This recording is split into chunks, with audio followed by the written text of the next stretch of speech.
Malinidevi multi speciality hospital, Christian Peta, 5వ line, కావలి.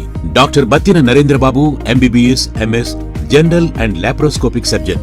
మా hospital నందు అందించు వైద్య సేవలు: లాప్రోస్కోపిక్ ద్వారా అపెండిసెక్టమీ, 24 గంటల కడుపు నొప్పికి చికిత్స, హెర్నియా మరియు పిత్తాశయంలో రాళ్లు తీయబడును.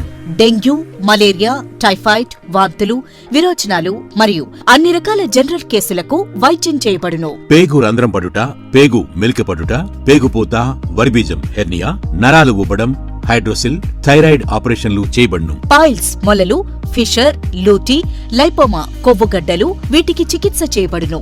కడుపులో పేగుపూతకు ఎండోస్కోపిక్ చేయబడును. శరీరంలో ఇతర కురుపులకు వైద్యం చేయబడును. అన్ని రకాల పాయిజన్ కేసులు చూడబడును. పాము కాటు, తేలుకాటుకు ప్రత్యేక వైద్యం. మా హాస్పిటల్స్ ప్రత్యేకతలు: ICU, lab, AC and non AC rooms, 24 గంటలు మెడికల్ షాప్. అత్యవసర కేసులు అన్ని వేళలా చూడబడును. Malinidevi multi speciality hospital, Christian Peta, 5వ లైన్, కావలి. ఫోన్ నంబర్స్ 9398665676 మరియు 08626245167. Welcome to CMD news. నా పేరు దివ్య. నేటి వార్తా విషయం: కడప జిల్లా ప్రొద్దుటూరులో పాత కక్షలతోనే రౌడీ షీటర్ హత్య, నిందితుల్ని అరెస్టు చేసిన పోలీసులు. వివరాల్లోకి వెళితే, ప్రొద్దుటూరులో DSP భక్తవత్సలం మీడియా ద్వారా మాట్లాడుతూ, ప్రొద్దుటూరులో గత 6 రోజుల కిందట ఓ లాడ్జీలో జరిగిన రాఘవేంద్ర అలియాస్ పప్పీ హత్య కేసులో పోలీసులు కేసును ఛేదించారు అని, పాత కక్షల కారణంగానే పప్పీని హత్య చేశారని, మద్యం బాటిళ్లతో కొట్టి గొంతుపై కాలు పెట్టి హతమార్చినట్లు DSP భక్తవత్సలం మీడియా ద్వారా తెలిపారు. ఈ హత్య కేసులో నిందితుల వివరాలు: యనమల లోకేశ్వర్ రెడ్డి, ముజీబ్, సునీల్ను అరెస్టు చేస్తామని ప్రొద్దుటూరు DSP వెల్లడించారు. మీకందరికీ తెలుసు, మన 1 టౌన్ పరిధిలో BGR హోటల్లో 1వ తేదీ రాత్రి మర్డర్ జరిగింది. ఆ మర్డర్ జరిగిన వ్యక్తి పేరు రాఘవేంద్ర అలియాస్ పప్పి. ఆయనకి రౌడీ షీట్ కూడా ఉంది 2 టౌన్ పోలీస్ స్టేషన్లో. మీకు అందరికీ కూడా తెలిసి ఉంటుంది, 2014 అంతకుముందు ఇక్కడ సునీల్ గ్యాంగ్, దానికి ప్యారలల్గా పప్పీ గ్యాంగ్ అనేది ఒకటి ఉండేది.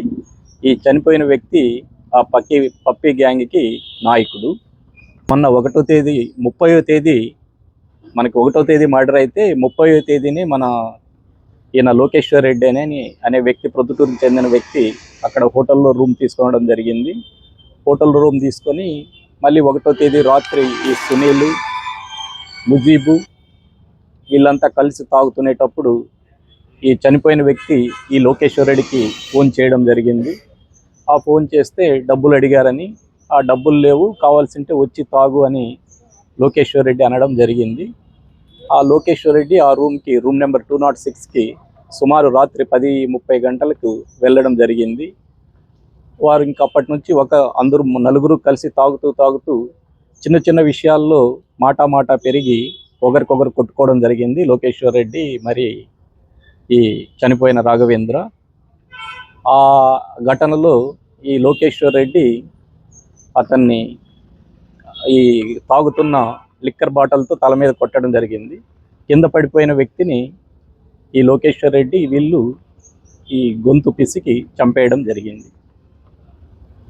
తర్వాత దర్యాప్తులో భాగంగా ఈ ముగ్గురు ముద్దాయిలని గుర్తించడం జరిగింది. మనకు తొలుతైతే ఈ హత్య కావించబడ్డ వ్యక్తి పేరు కూడా తెలియదు. తర్వాత దర్యాప్తులోను అక్కడ ఉన్న CC ఫుటేజెస్ను వీటి ఆధారంగా హత్య గావించబడిన వ్యక్తి ఎవరు అని, ఆ రూమ్కి ఎవరెవరు వచ్చారని పరిశీలించడం జరిగింది. ఈ దర్యాప్తులో ఈ 1 టౌన్ ఇన్స్పెక్టర్ రామకృష్ణారెడ్డి, వాళ్ళ SI శ్రీనివాస్, సంజీవ్ రెడ్డి కష్టపడి వాళ్ళని ఈ దినము అరెస్ట్ చేయడం జరిగింది. ఈరోజు రిమాండ్కి పంపిస్తున్నాం వాళ్ళని. ముగ్గురు మాట అంటే, ఇప్పుడు యాక్చువల్గా అయితే లోకేశ్వర్ రెడ్డి ఆ రూమ్కి వచ్చాడు. రూమ్కి వచ్చే టైంకి లోకేశ్వర్ రెడ్డి కాదు, ఈ చనిపోయిన వ్యక్తి రాఘవేందర్ రూమ్కి వచ్చినప్పటికి లోకేశ్వర్ రెడ్డి, ముజీబు, సునీల్ ఆల్రెడీ ఉన్నారు మార్నింగ్ నుంచి. అక్కడ మార్నింగ్ నుంచి ఉన్నప్పుడు ఈ చనిపోయిన వ్యక్తి ఫోన్ చేస్తే రూమ్కి రమ్మన్నాడు. రూమ్కి వచ్చినప్పుడు ఈ చనిపోయిన వ్యక్తి లోకేశ్వర్ రెడ్డికి మాత్రమే తెలుసు, ఈ ఇద్దరికి తెలియదు. ఈ ఇద్దరు కూడా ఆయనకు తెలియదు చనిపోయిన వ్యక్తికి. అప్పుడు ఈ ముజీబ్ను ఉద్దేశించి వీడెవడు అనడము, కొద్దిగా ఆల్రెడీ తాగి ఉన్నాడు కాబట్టి వీడెవడు అంటే వీడు పలానా అంటే వీడేం పెద్ద పుడింగి అనడము, ఇట్లా మాట పెరగడం. సునీల్ను వీడెవడు అనడము, తర్వాత అలా మాట్లాడొద్దంటే నీదేంటి నిన్ను కూడా కొడతానని లోకేష్ రెడ్డిని అనడము, ఈ విధంగా మాట పెరిగి ఒకరికొకరు కొట్టుకోవడం జరిగింది.